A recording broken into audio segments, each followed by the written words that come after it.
ನಾವಿವತ್ತು ಊರಿಗೆ ಬಂದಿದ್ವಿ. ನಮ್ಮ ಮನೆಯವರು ಬಾ ಎಳ್ನೀರು ಕುಡ್ಕೊಂಬರೋಣ ಅಂತ ಅಂದೇಳ್ಬಿಟ್ಟು ಕರ್ಕೊಂಡೋದ್ರು.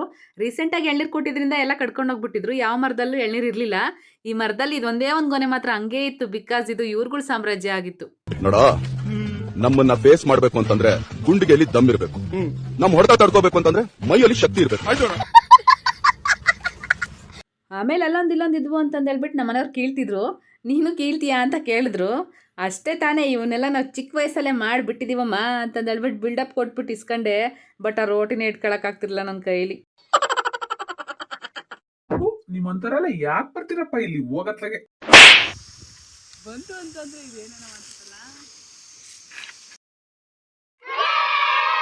ಆಮೇಲೆ ಹಂಗೋ ಹಿಂಗೋ ಮಾಡಿ ಒಂದೇ ಒಂದು ಕಿತ್ತೆ ಫ್ರೆಂಡ್ಸ್. ಕೀಳಕ್ಕಾಗದೇ ಇರೋದು ನನ್ನ ತಪ್ಪು ಅಂದ್ಕೊಂಡ್ರ?